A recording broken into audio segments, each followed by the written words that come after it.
Pada sesi ini kita akan membahas mengenai pemodelan layer OSI. OSI atau Open System Interconnection diciptakan oleh sebuah standar organisasi internasional, yaitu mereka menyediakan kerangka logika bagaimana proses komunikasi data berinteraksi melalui jaringan, sehingga meskipun dia berbeda perangkatnya tetap bisa saling berkomunikasi antara laptop dengan komputer, antara komputer dengan printer, antara laptop dengan printer, ataupun dengan televisi. Meskipun berbeda, mereka tetap bisa berkirim-kirim data. Jika masing-masing perusahaan, semisal ada komputer A, komputer B, komputer C. Nah, komputer A bikin komputer dengan arsitektur tersendiri untuk pengiriman datanya. Metodenya metode dia sendiri. Sedangkan komputer B punya metode lagi. Komputer C punya metode lagi buat kirim data. Nah, maka metode-metode itu hanya bisa diterapkan di masing-masing komputer di perusahaan itu. Jadi komputer A ya hanya bisa berhubungan dengan komputer A karena metodenya sama dengan yang digunakan di komputer A. Sedangkan komputer B mempunyai metode pengiriman yang lain. Ini tidak bisa digabungkan dengan komputer A. Komputer C pun demikian. Maka dari itu perlu standarisasi bagaimana proses pengiriman sebuah data itu bisa sama meskipun hardware-nya berbeda, meskipun perangkatnya berbeda. Ini yang disebut dengan arsitektur komunikasi atau dikenal dengan nama Open System Interconnection. OSI, Open System Interconnection. Jadi membuka koneksi sistem yang seluas-luasnya, baik itu perangkat dari perusahaan A, perusahaan B, perusahaan C, D, E, dan sebagainya, supaya bisa saling terhubung. Jadi komputer itu bisa terhubung dengan vendor yang berbeda. Orang mung komputer karo komputer saka perusahaan A tok. Ya saka perusahaan B bisa terhubung, saka laptop ya iso, saka printer ya iso, nganggo Bluetooth ya iso, nganggo wifi ya bisa. Gambaran dari layar OSI itu seperti ini. Jadi dari pengirim, dia akan mengirim data, akan melewati layar arsitektur yang pertama, yaitu application layer. Setelah itu masuk ke presentasi layer.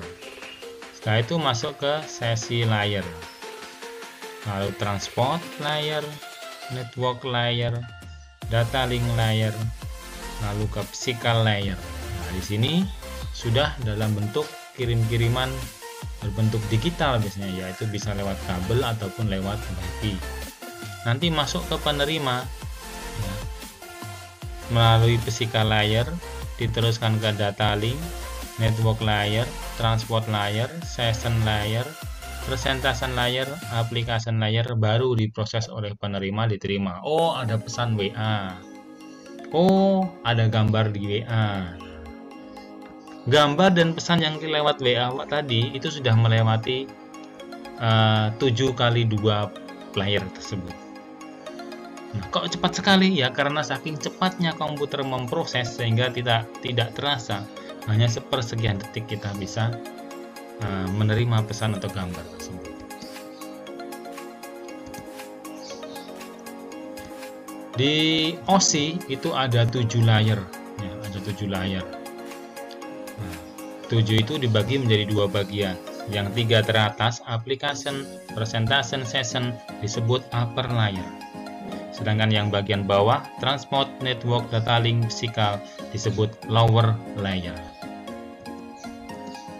Untuk teknisi atau network engineering, mereka lebih berfokus pada bagian lower layer, karena lower layer merupakan jalur yang menghubungkan dari perangkat satu ke perangkat yang lain. Mereka lebih membuat bagaimana caranya supaya lower layer memiliki kualitas yang baik dalam pengiriman data. Karena perbedaan dari perangkat yang dihubungkan antar komputer, ya, baik sudah sesuai dengan standar ISO ataupun belum sesuai standar ISO yang diterapkan, tapi karena ada kualitas yang berbeda, maka jika tidak disamakan akan menimbulkan modularity di antara perangkat-perangkat tersebut. Modularity sendiri mengacu kepada pertukaran dari protokol di level tertentu supaya tidak mengganggu ke level yang lain. Sebagai contoh, komunikasi antar perangkat hardware vendor yang berbeda, kalau mempunyai arsitektur yang berbeda, maka bisa berbeda pula aturan yang diterapkan. Sebagai contoh, ilustrasinya seperti pada gambar di samping, ya. Ada seorang kurir, ya,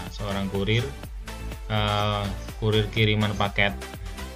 Ini modularity yang terjadi pada level transportasi, ya, di umumnya.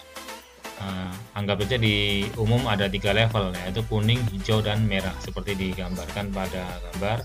Ada kuning, hijau, dan merah. Yang mana kurir dia akan mengirimkan sebuah paket ke Toronto. Jadi ada pesawat yang terbang mengirim paket ke Toronto. Nah, di sini kurir tidak perlu berpusing-pusing untuk mengetahui isinya atau bagaimana cara mengirimkan paket yang dia bawa ke Toronto. Dia cukup menyerahkannya kepada kapal laut, atau kepada truk. Begitu juga dengan pesawat tidak perlu bimbang. Dia tidak perlu memikirkan bagaimana caranya kurir mengirimkan paket ke tempatnya pesawat, dengan kapal laut atau dengan truk. Nah, tugasnya hanya mengirimkan data atau mengirimkan paket yang udah ada dan siap dikirimkan. Jadi tidak perlu mengurusi hal-hal yang lain. Paket datang, kirim ke Toronto, selesai. Tidak perlu tahu siapa yang mengirim, lewat truk atau lewat laut, isinya apa, tidak perlu diketahui oleh pesawat. Nah, itulah pembagian di level transportasi yang sama dengan di layer OC. Jadi layer itu fungsinya seperti itu, saling membagi pekerjaan. Lalu apa yang dilakukan oleh layer OC?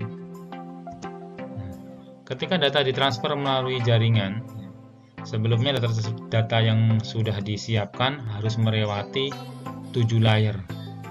Baik itu dia mau berangkat dan ketika data yang sudah diterima.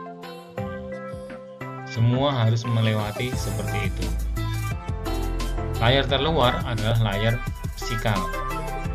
Kalau sebagai pengirim, layar fisikal adalah layar terakhir sampai data itu dikirimkan. Dan sebagai penerima, layar fisikal adalah data layar pertama kali yang dilewati sampai data itu sampai ke mana.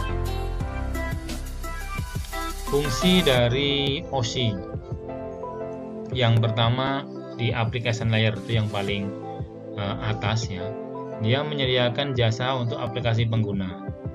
Layer ini bertanggung jawab pertukaran informasi antar program komputer seperti email, service, dan lainnya di jaringan seperti server, printer, atau aplikasi komputer lainnya. Dia cenderung ke aplikasi yang akan mengirimkan data, ya, yang mana aplikasi tersebut harus mempunyai driver untuk mengirimkan data. Kalau kita mau kirim data ke printer, kita harus punya driver dari printer tersebut atau alamat dari printer tersebut.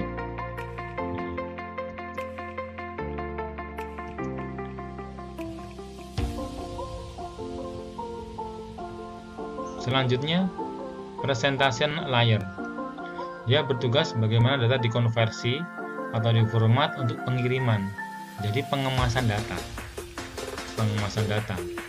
kompresi data, itu tugasnya presentasi. Kalau di kehidupan dia tugasnya mempacking supaya data itu aman di packing, atau di enkripsi.